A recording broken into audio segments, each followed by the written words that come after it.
Hey everybody, this is Stevie Martin, aka the GRoofa, and you are watching Musicians Reveal with Joe Kelley.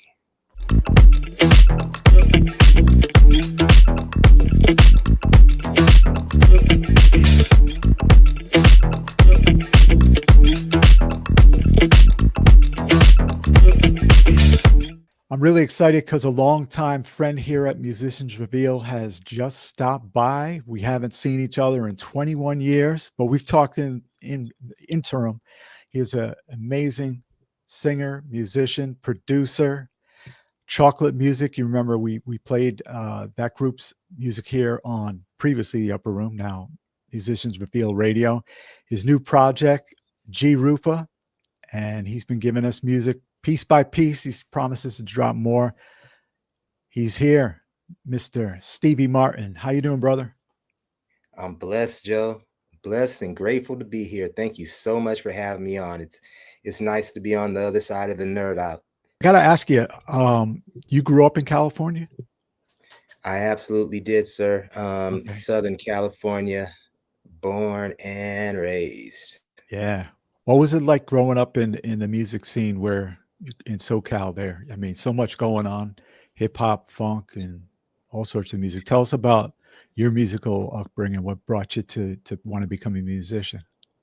Well, my musical upbringing, well, in LA, we had two stations when I was young, K Day Mhm. and 1580 K Day and KGFJ. I think K Day specifically ended up uh, bringing a lot of the hip hop and assimilating a lot into the hip hop. And by the time I had my kind sort of musical awakening, let's say around junior high or so, was uh, when I really got into wanting to be into music. And I grew up in an area, a suburb, probably about 20 miles outside of LA, called Cerritos. It's a Mhm. very diverse community.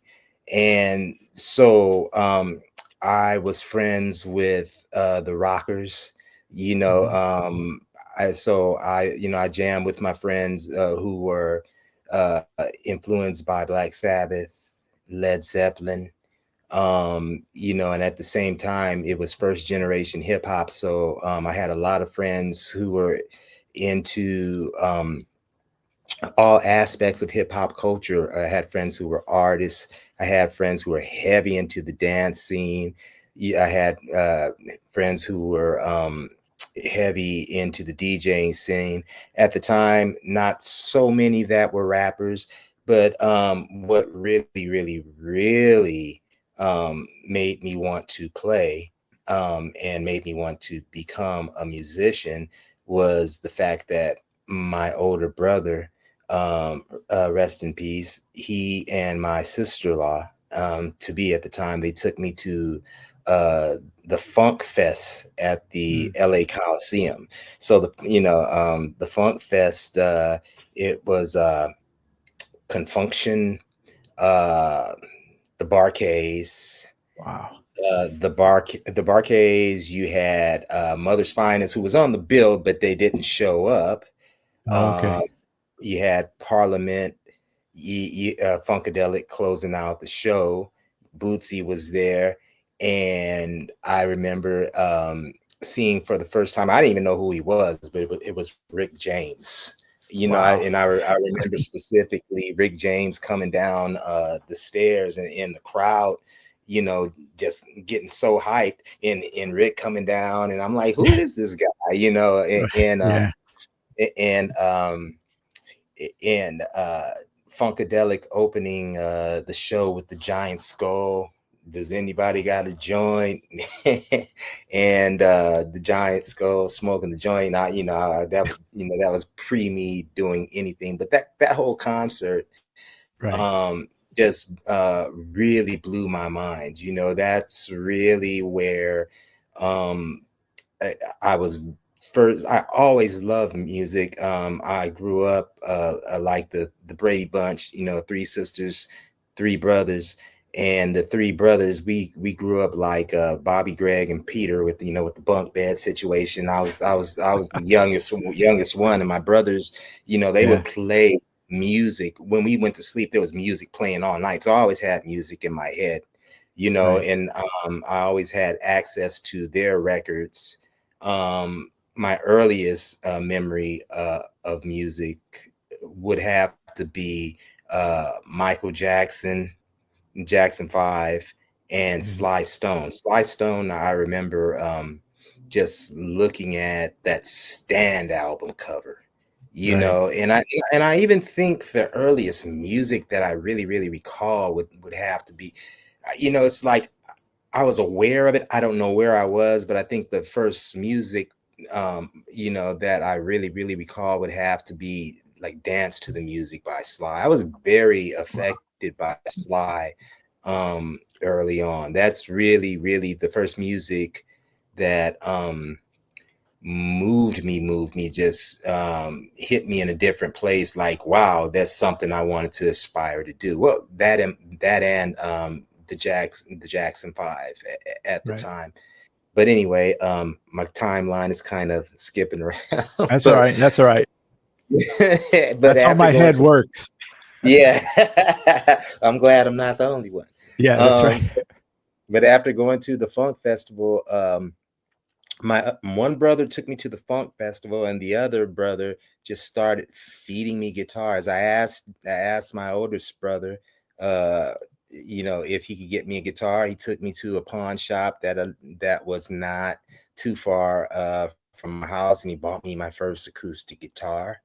Oh, okay. So I got into it like that was, like within a month after going to that concert, and then I just kept playing. And then he bought me my first electric guitar, and then he bought me my first bass, and then he bought me another bass and another guitar, and he bought me an amp. And then even my brothers, that I just, just showed me a lot of love, and gave me a lot of positive outlet, with just via music. It was all good. So between their record collections, them taking me to concerts, and them giving me instruments, Right. that kind of facilitated uh me being able to play music, and to be influenced by music. And then growing up, being eh, in Cerritos, with just so many um different, it was just really culturally diverse. So I was exposed to everything rock, I was already, well, I was rooted in the funk and rock, but I really love the funk. Growing up, my very favorite groups, like I said, was Sly. Um, very. By the time I started playing, I would say my very first influence would have to have been uh, probably Rick James. Is what made me. Mm.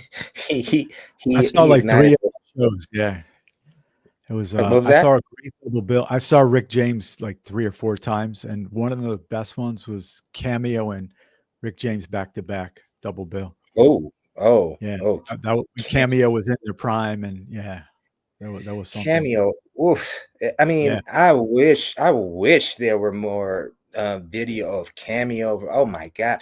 That band took no prisoners. The Cameo in their prime, I don't think that, Mm, that people really even understand what they were doing live, because and that's nothing against they've always been a great live band and everything. mhm, But I think more people knew them, of course, probably after the word up era, where they more or less crossed over. But that band has always just been treacherous, and they yeah. were absolutely a huge influence on me, because that actually is funny. That actually was another concert that I was taken to, this time by my sister, that Okay. um that uh that really influenced me. Was one The bill was uh, Zap opened.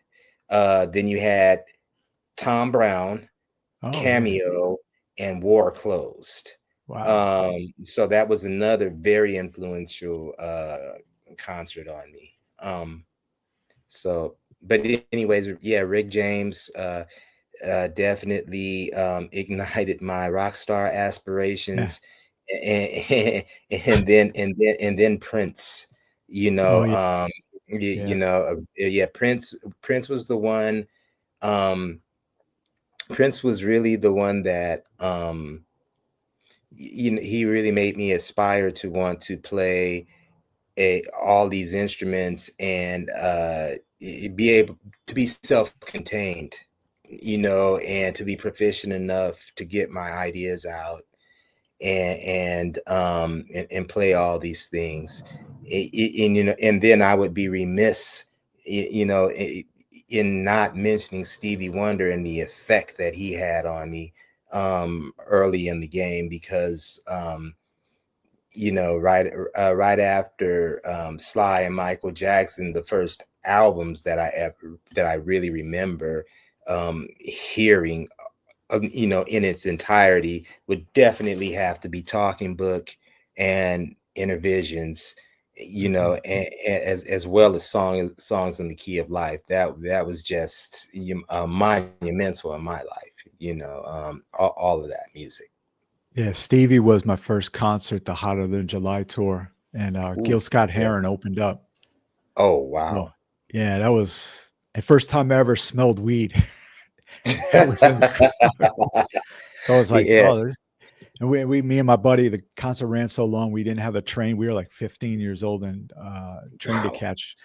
So we took a gypsy cab and scared the hell out of our moms that we were Oh, lost. wow. Yeah. Yeah, Sure, but but yeah, wow, Stevie and Gil Scott Heron. Oh man, yeah. wow. Again, I could only hope that one day somebody somewhere had a camcorder or something, and that just ends up on YouTube somehow. We Yeah, because we gotta ask Marva King. She was, touring with them then. She was oh singing wow, background, wow, yeah. But, wow. I mean, you've seen some amazing artists. How about Prince? Did you see him out in LA?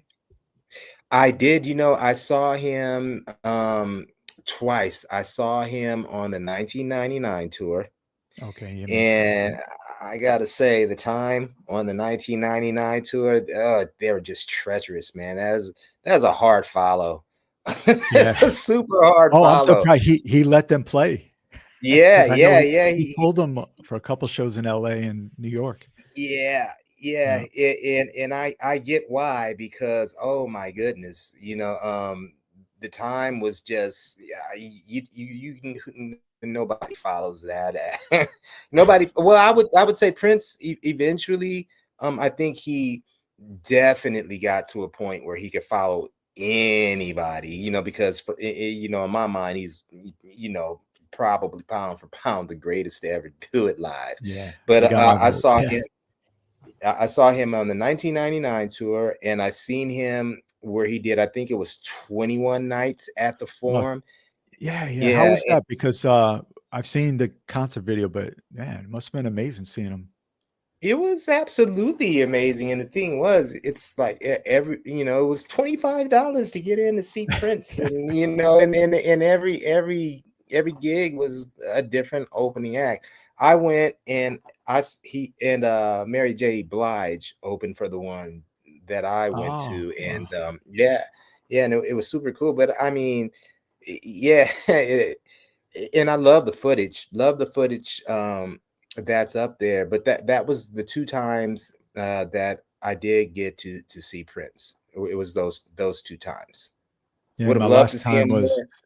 yeah, I saw him a huge amount of time, but the last time was December 2013, um, Mm. in Connecticut. But, looking at the footage, that 2011, I think it was 2011 you went to see him, right? You think? Yeah, I think it was 2011. Yeah, Sounds about like a right. little 2011, 2012. That's, just my opinion. That's like when he looked like he still had it physically, and then you could see looking back in hindsight, like, Yeah, unfortunately, whatever he was going through kinda took its toll. Yeah. yeah, Yeah, you can kind of, and I yeah, and I agree with that. Yeah, I think Father Time was catching up with him, and you can tell, but but at the height of his powers, though, man, I mean, really, from Sign of the Times on, I mean, from after Sign of the Times, it was just ridiculous. I'll to this day, that's kind of the gold standard for me of performances, and just concerts. I mean, nobody touches that, unless the only thing for me that touches that is uh is the height of the P-Funk shows, which was which was like a spiritual experience, right, with the mother with the mothership. That was church.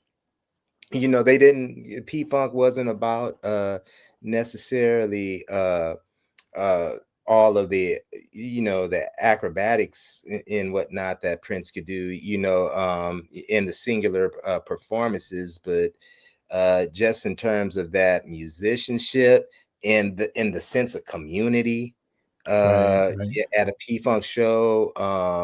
And when you talk about everything being on the one, you know, everybody was really, everything just coalesced around that music, and in the, what is that saying about the whole being greater than the sum of the, you know what I'm Some of the talking about. parts, yeah, Yeah. yeah, yeah. I Yeah. know the phrase you're Yeah. thinking of. Yeah. That's Yeah. true. Yeah. Yeah, Thank you. Thank you. yeah, But that for me is the only thing that um comes close to what Prince was doing. I never saw Earth, Wind and Fire, so maybe their concerts were on that level. I've heard things about it. I kind of look at those bands. They're two different kind of vibes for me, and I right, love Earth, yeah, Wind and Fire. You know, yeah. um, but I'm a funketeer. What do you want me to say? That's right, yeah. Hey, speaking of, do you remember getting into your first band? What was it like? Oh yeah, well, my first full band that Mhm. I did anything on any kind of professional level with was called the Electric Booty Mob. And the Electric Booty Mob, we were this was early 90s, so we wanted to funk when everybody else was, it was really new jack swing, but we wanted the funk, and we were digging in deep in the crates for it. We were Mhm. doing, when we did covers, it was stuff like Good to Your Ear Hole by Funkadelic. And we ended up hooking up with a guy, a producer, songwriter, and to this day, who's a good friend of mine. His name is Sabi Reyes, and Okay, he had a hit in more of the freestyle genre, that like Lisa style expose type of that right. thing. Sabi's a great songwriter to this day. Still working with him, but he kind of picked us up, and he had his hit "Crazy Over You" released in 1986 with the group called Desire, and Okay, I it remember that, was yeah. a pretty well known a club banger. But he kind of got behind us, produced our first demo for us, tried to get us signed, but when he tried to get us signed, the through the channels he was taking us, they wanted us to play house music. I remember that they wanted, and we weren't trying to hear it. Like, nah, especially when you're young and arrogant. You're not thinking about any Yeah. compromise. You're not thinking about You're like, none of that. "Let Frankie Knuckles have it." Yeah, yeah, Yeah. yeah. Yeah, give it to Frankie, Yeah, exactly. But we didn't pursue the channels that were open to us to do it.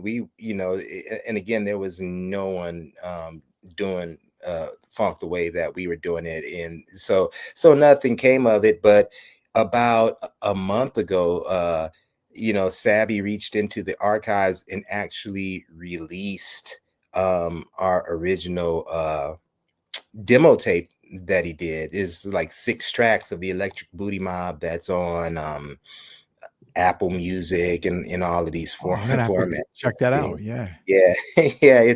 It's funny for me. Uh, Listening back to that stuff, that we wrote. I mean, some of it really is was really cool. This was the group was kind of like a precursor to the Black Eyed Peas because we were rooted in the funk, but we had a couple of really good MCs in it, and it was Okay. multi ethnic, Latino, Black, Filipino, and white band. Okay. Great. And and actually one of the band members, Jasmine, her younger brother went to school with one of the Black Eyed Peas, and Sabby, our producers, he would always tell me, the Black Eyed Peas were watching you, eh? They know about you because Right. Yeah. Possibly. it's yeah, maybe. I don't know, but we had rappers, but we had rappers who were backed up by live musicians as well. So this was early '90s, and we were a multi-ethnic band Mm. that had both rappers Right. and live musicians, but we were uh, rooted in funk.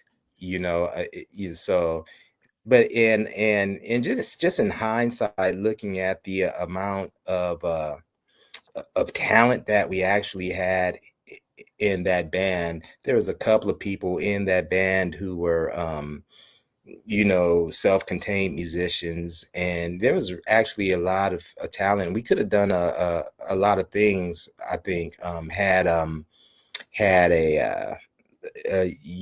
record company or whatnot had the foresight to get behind us. We did end up um, signing a a very small record deal with the group with the with a company called Suntown Records that didn't have much money. It didn't go anywhere, but our label mate was a guy by the name of Trace Devy, who was a great performer.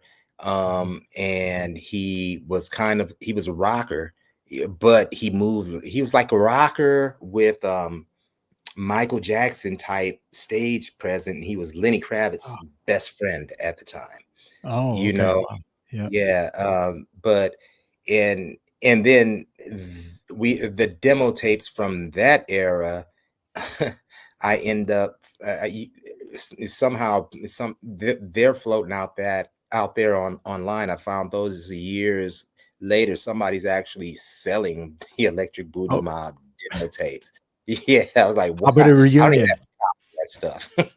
How about a reunion? Any talk about that? No, Mm. we don't really. A lot of the people who were involved with that really s- uh, aren't really that still pursuing music at a path as a path at Okay. all. I stayed.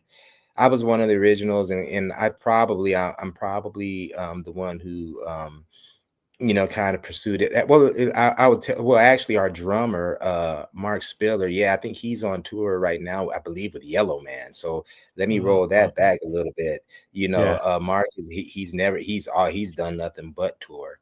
We had a bass player from that band. His name's Carl Crawford, and he was real, and we called him Chili, and he was ridiculously talented, and he came from a band called Domino Theory, who was actually signed to RCA, and they had a minor hit called Radio Driver. They did Okay. Soul Train and the whole thing, but the music business being what it is, Yeah. it didn't really go down for them, and maybe some shady stuff happened. And then I am working currently with and just started working with one of the guys. We call him Rollo. Alex Okay. Adams. He was super eclectic. That would be a whole nother podcast breaking down this personality. But I've just started doing some writing with him. You know, he actually asked me to come and help him out on a project. I hadn't worked with him in decades, you know, but um he's, you know, hooked me up with himself. He's an incredible writer.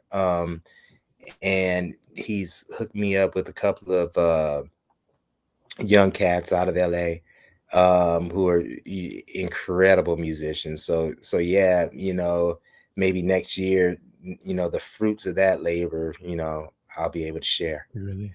But it's cool that, I mean, the digital outlets that you can, get the music out there, at least people, you get them there that can enjoy it and hopefully buy music. I know the music business tough sales-wise like that. But, yeah, tell us about where people can get your music, specifically the spots, and tell us about, Deeper State Volume 1.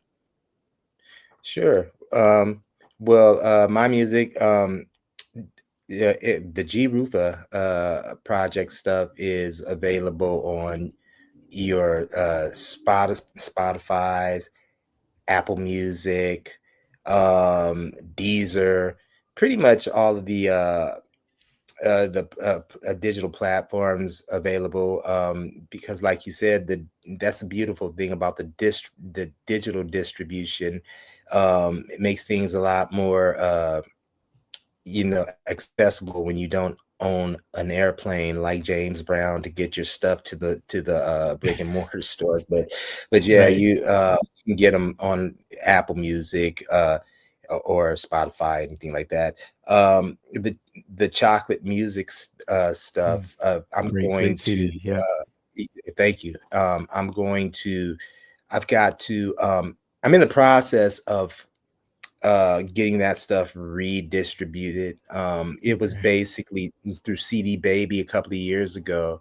And I'm going to re-release that and hopefully do so with a couple of new tracks, to add some bonus tracks to that. You know, and I'm definitely going to do a re-release of the People Who Want the Same Things album. And I also want to do kind of a mashup from my favorite tracks from I don't know if I'd ever show I forget, it's been a while, if I shared the first Chocolate Music album with you. You know, there was actually yeah, two I'm of not them. sure. Yeah, Yeah, I one. got the one with the dark color, the swirls and everything. Yeah, that Yeah, one. There yeah, was one an effort I made prior to that I was kind of about, yeah, but there are some things that I really dig, and yeah, I kind of want to take my favorites from both of those albums and put them together to kind of release some of the my favorites from the first album called Stereo. So there were actually two chocolate music albums. Stereo was the first one. People Want the Same Things, which was the second one. That one seemed to fare a lot better, and people seemed to connect with that one. Much to the blowing of my mind. And the GRoofa um, project that I'm doing now, that's available as well on Spotify and Bandcamp, okay, yeah, and also on Apple Music and all other formats. and we've been playing those tracks on Musicians Reveal Radio on Live 365, so if people wanna hear them, they're up multiple times a day, they can hear, but go we'll have the sites that you mentioned in the description of on the YouTube video, and also Spotify, Apple, all the big audio outlets as well, so, yeah. Awesome. I Um, appreciate the support, man. I yeah, got to put that in there. I really do appreciate that support. You know, because there's a lot that's great that you know, this is a great time I feel for independent musicians. You know, with our mhm, outlets and our ways means of getting them out there, but we really appreciate the support of people like yourself who play our music and promote our music. So thank you, man. Humbled yeah. and very much grateful. We'll continue to do that. You know that. So I wanted to also one of my favorite bands, Rio Soul, which you are a member of, and the entire band was kind enough. We did 4 TV shows one summer. I think it was the summer of 2004. You were on an East Coast tour. You came Yeah. in and just rocked the house, funk and roll. That was a special band. How did you first become affiliated with everybody in Rio Soul? um, I I answered an ad.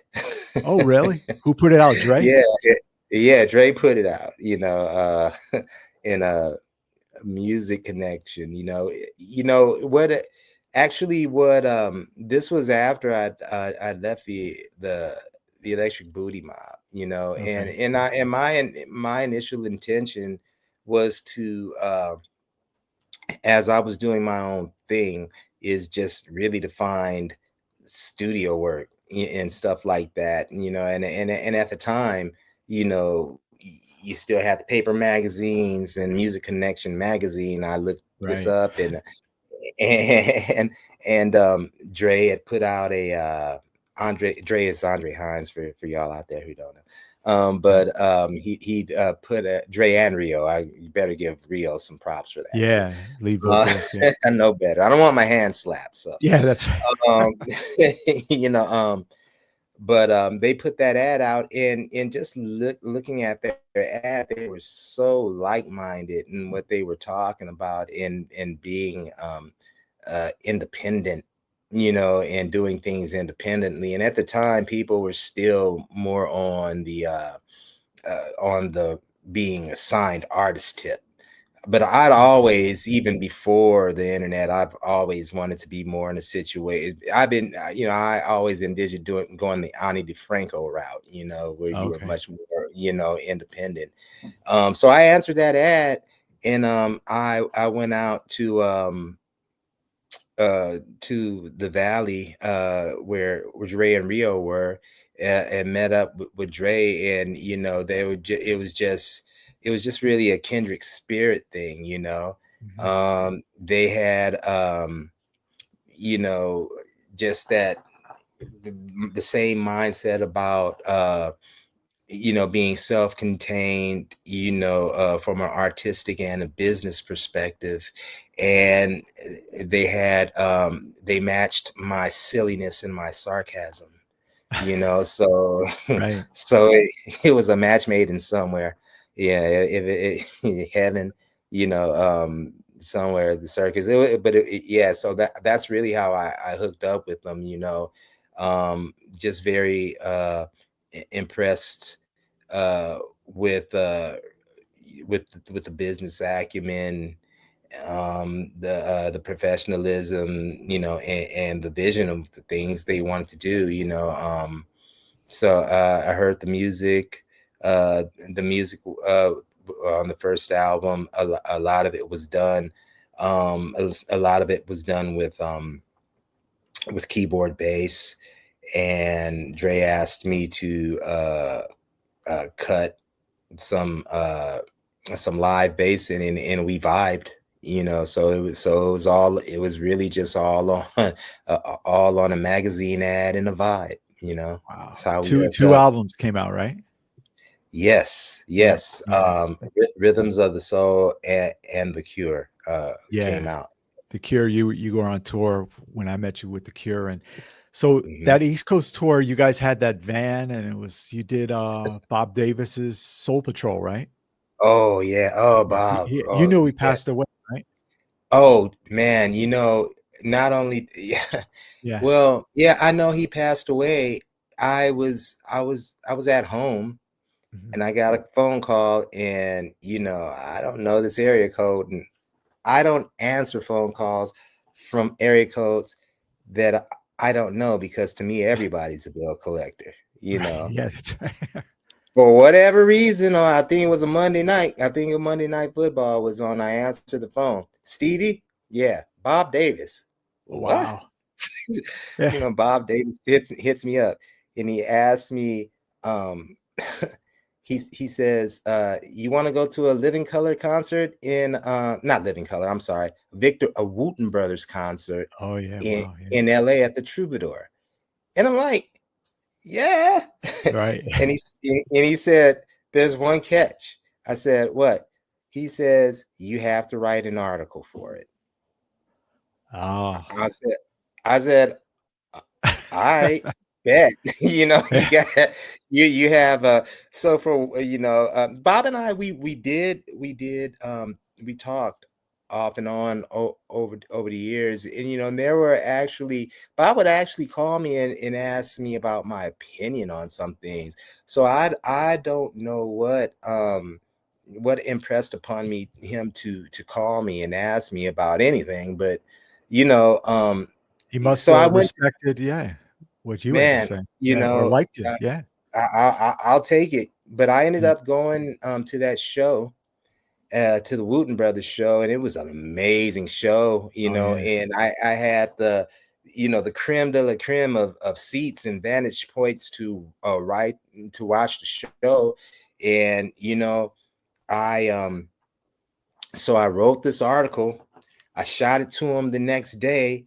He hits me up early in the morning, because he's on East Coast time, and Right. he's like, oh, this is how an article should be written, blah blah blah, and he's hyped about it. He's like, I'm like, really cool, and this is via text, and Right. and then he says, do you have any pictures to go along with that? And I was like, yeah, I didn't really think about that, but yeah, I did have some pictures. So I said, I'll shoot them to you. So I shot him the pictures, Mhm. but then I never heard back from Bob, Oh, and yeah. I never heard back from him, and I was like, oh, okay. And I remember, yeah, maybe like, and I didn't really think about it. I just let it go. I was like, yeah, I was just like, I wonder what happened, and then I remember very specifically, it was on the Super Bowl Sunday for whatever reason. I said, I'm going to check out the Soul Patrol site, just to see if maybe he published the article. Right. Maybe he published it. So, and it was on that Super Bowl Sunday. The website opens up, and it said our brother Bob Davis has gone to join the ancestors, and I was just Ah, floored. I was just yeah. floored by that, man. But that was my last interaction with Bob, was actually in my last conversation with him, was actually him um, entrusting me to write something for his website and everything, which blew me away, man. And yeah, that was, yeah, Yeah, that big yeah. loss. I mean, he definitely was he knew his stuff, he was opinionated, but man, he left a legacy of work, definitely. He sent me an email. He asked me, "Are you still doing radio?" He goes, he would I think he started to do a show too, possibly, Oh but we wow, never yeah. I was, I should have answered back. I kinda regret not. I don't know if Mm. it was around the time, I forget when it was, but, gotta take advantage of every moment, yeah. 100%. And he was doing a show. He actually, that was one of the things that he'd asked. That was another Stevie, Bob Davis. He might have emailed me on this one or something like that, but he wanted feedback about a show that he'd done. And I forget who it was. Damn, Maybe man, I that got. was it. That sounds kinda familiar. He wanted feedback Oh, on okay. something. Yeah, Maybe, yeah, that sounds like something he would have, right. but I can't remember what it was, who it was. I got to find out. But the cat that he had on that show with him broke down so much history, I think and I think it was a panel, right? Like, there was multiple people? yeah, something like, I went yeah, to yeah. that. I went to I maybe we Wow, yeah, that's the last time I saw him, I remember I wow, got the invite to go to it, yeah, yeah. yeah, huge We were loss, probably in the man. same you went to that too, right? Well, I listened. Yeah, I listened to it. Yeah, Oh, okay, I yeah. did listen to it. Yeah, Yeah, maybe it was audio only, but I remember listening to it. Yeah, the guy knew his yeah, stuff. yeah. I'm having, like, flashbacks to that 2004. Did you do a show at the knitting factory in Yeah, New York yeah. City? Because Bob Yeah, was we there. did. Yeah, I Yeah, we remember did. I knew nothing about Bob Davis there. I saw him and he's like, I don't know, he was arguing with somebody about something, and I was like, "Oh wow, this guy wants." He was a character. He wants to Oh, stick yeah. it out. Yeah. Who Yeah, he who was else was on that? definitely Was Carlton J. Smith on that bill? no, Sonny Boy, I Oh, remember Sonny Boy. was Yeah, the he came to the studio. Yeah. yeah, yeah, Sonny Boy was on that bill with us that night. Okay. Yeah. Talented So cat. yeah, he Talented. came. I gotta find that. He came to the studio. He might have brought an acoustic guitar. I met him also at BB King's backstage at a time show. No. So, but yeah, I met Rio's mom that night. I think she was there, right? I don't remember if Rio's mom was there. She probably was. Okay. She probably I don't remember. I don't remember Yeah. being there. I was tired, man. We were bouncing all over the place.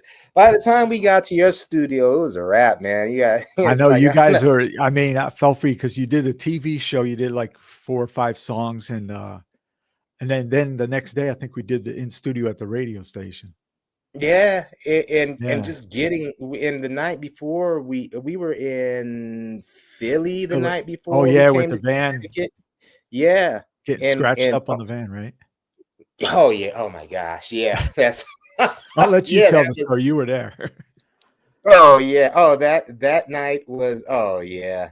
So that night we were playing at gosh, Kavanaugh's, I think it's called. I believe the name of the club was Kavanaugh's, and we were in Philadelphia. Me being in from LA, had always heard about Philadelphia's cheesesteak, so this was the night I was gonna get that cheesesteak. Somebody told us about an all-night cheesesteak spot. This place is open till 2 a.m. I'm gonna get my cheesesteak tonight. So after the gig, we're going to the spot. I don't know what South road Street. we were at. Was that? Could have been South Street. I lived in Philly Oh, for a couple okay. of years. Yeah. Oh, okay. Okay. This was like my maiden voyage to Philly. Okay. Um, so so I'm looking forward to getting this cheesesteak. But yeah, we're going down this narrow street, and I just remember everything was all good until blah blah blah blah blah. What the hell was that? And so we stopped, and it was in the RV we're traveling in. Theoretically, when you close the door, I guess these stairs are supposed to retract, but the stairs didn't retract that night, and so the stairs took out somebody's tires. Oh, wow. The- yeah, these folks they were coming back from the Cure, the band The Cure. They were Oh, coming yeah. back from their concert, and we took their tires out. So they were coming back from seeing the band The Cure, and we were promoting the album The Cure. So there was a weird Wow. synchronicity there in that accident. Nice Yeah. people, but nonetheless, we had to do our due diligence with the insurance reports and all that, because it was in fact an auto accident. And I didn't get my cheesesteak, man. I never have. Yeah. I didn't get it. So They don't have them out in LA? I mean, they do, but I want the funk. I don't want to Yeah, yeah. fake the funk. I want all the funk. You know, Right, right. Yeah. you know. Yeah, I that's don't true. want It's my probably I want my funk uncut. right, yeah. Like, I used to live in, Taiwan. It's like, I want Chinese food. I think about Chinese food out there, and Oh here it wow, kinda resembles fast food Chinese food for the most right, part. Yeah. wow. Yeah. So, how Rio Soul, do you keep in contact with, different members of the band? I often speak to Rio via Instagram. Oh, All okay. the time. She's got still got that same sense of humor. I love Rio. I got mad respect for Rio.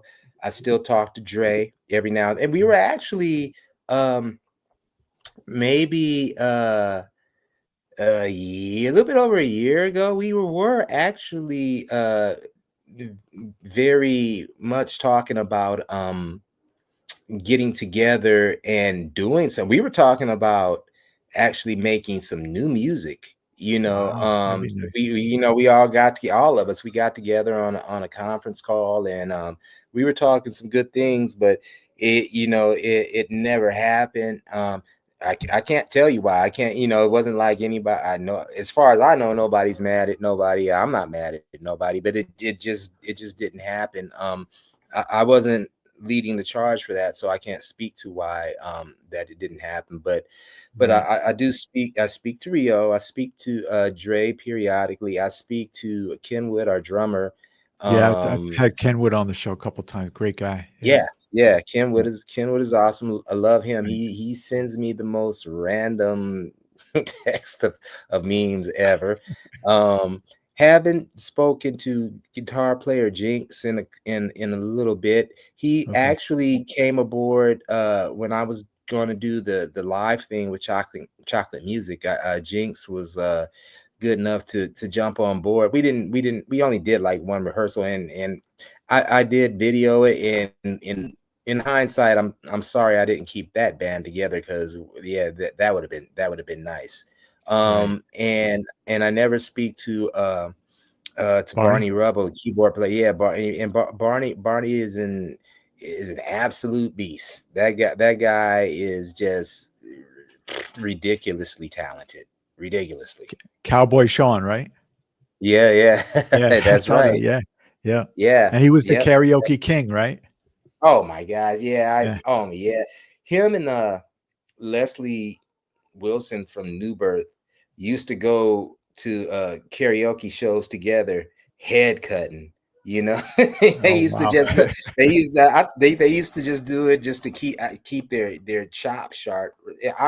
I went I went to karaoke with them one time, man. With those two world class singers, and I just remember getting ready to go, and Leslie Wilson telling me, "You better not f up." I'm like, "Nice."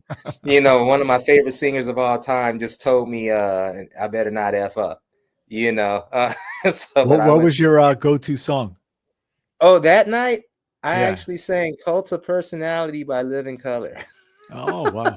I had, Will Calhoun, the same time that year that you guys Oh yeah, for sure. he Oh he yeah. came in and Oh he yeah. played drums for Carl Burnett, but he didn't do the interview, I guess, because he was playing with somebody else and didn't wanna have conflicts. I don't know, maybe.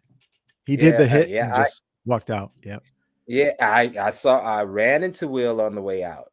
Oh, okay, yeah, that was the same I day, right? absolutely. Oh yeah, I talked to Will on the way out. I Okay, I yeah. said I said, man, nice to meet you. I told him that Stain was my favorite album. He said mine too. Yeah, I remember that. I remember meeting Will. Yeah. Yeah, that's You the got a same. better memory than I do, yeah. Yeah, man. Yeah, Hey, well, I that's I, cool. lo- I love Living Color. So Yeah. anybody that I nerd out on, yeah, I'm gonna remember the moment that I met my hero, and I'm gonna tell people that I met my hero, and I'm gonna tell them twice, and they're gonna be on the other side of that saying, "Yeah, you already told us," but it's exciting to me. I'm always gonna be a music nerd first. Any, musicians come to mind, like, before we all check out, you wanna meet one day? Say a few words? Who would you wanna Ooh, meet? well, would just to me, that's a good one. Um, that I haven't met, definitely a Stevie Wonder. Uh, Yeah. first thing come to mind. Um, I would love to meet Stevie Wonder. Would love to meet Joni Mitchell. Oh, wow. Yeah. Um, I just want to go up to Mitchell and hug her. Um, those are the first two that really come to mind that like I would like to meet. A Mhm. lot of the people that really affected me and influenced me, I've one way or the other either had some sort of um, musical or social interaction with them. You Oh, know, okay. Yeah. I've done the Forrest Gump thing, kind of a lot. I've done the Kevin Bacon of rock and roll, 6 degrees of separation thing a lot. So I've Right. crossed paths with a lot of people. Never crossed paths with Stevie though. Um, Never crossed paths with Prince. But I met Prince, but but I never met Stevie. yeah, yeah. Yeah. Never met Prince. Definitely met people from Prince's orbit and people Yeah. who from that scene, but never met the man himself. Rest in peace. But definitely, I think Stevie top of the list. To meet him, that's a whole other level of impact and importance to me as far as music. Let's bubble wrap that man. Yeah. That'd be amazing. And he's out your way whenever he's not out on tour, right? See, Somewhere in yeah, I believe he California. stays out here. Yeah, I believe he stays out here. I saw Yeah. him. I saw him live. I think 2 years ago, Okay. at his house, a toy show. I saw him Okay. for the second time. Yeah. Did you go to that big funk festival a couple summers ago in LA? No, well, I haven't been to any big funk festivals out here, and unless you're talking about there was a series called the Long Beach Funk No, Festival, this but was I forget the name of it was outside. What's the arena out there? maybe SoFi. It Was was it the the SoFi SoFi Arena? Festival. They had like Okay, yeah, different and stages everybody was on that bill. There was, and they yeah, had the if it's, revolving stage. yeah, I heard about it. I didn't go. I did not Okay. go to that. Did not make it to that one. I knew a couple of people who were playing Mhm. on some, in support of some of those bands, um but no, I didn't make it to that one. Yeah, I've seen the YouTube and I had talked to Michael Cooper of Confunction and Zap and Mm. Elliot Levine from Heatwave. They had a great time. Oh, wow, Yeah. wow, I think it yeah. was I 3 mean, songs and they're out. yeah, I was wondering how they were gonna Yeah. get all those. That was a lot, man. That was a Yeah. lot. That was a lot. I think maybe that's one of the reasons I didn't want to go. Well, it's not Yeah. even so much I didn't. I just didn't make the. It would have been cool, but yeah, I just I missed that one. Right. Hey, brother, Stevie Martin, aka GRoofa. Got to thank you, man, for coming by. And we got to talk when that new music. You're continuing to make great music, so you always got the welcome to come by, and we'll do this again shortly. Man, thank you, Joe. The honor is definitely all mine, man. Gotta say, I love the show. I nerd out on the show. Thank you for the supporting the musicians out here who are doing it. Really do appreciate it, man. Thank you. Yeah, thanks. Means a lot coming from a real good friend and musician. So, Oh, man. and G Rufa and Chocolate Music, all that good stuff. You can go to our Live 365 station, Musicians Reveal Radio. And thanks for joining us here on YouTube. And also, if you're listening on Spotify, Apple, and all the big audio outlets, Stevie Martin, go get the music, all the main digital platforms, purchase all that music. So thanks, Stevie. I appreciate it. Thank you. One last Right. thing. Look for the funky neighbors. We're coming at you. All right. I'll take your word for it. All right. Thanks, Stevie. Peace.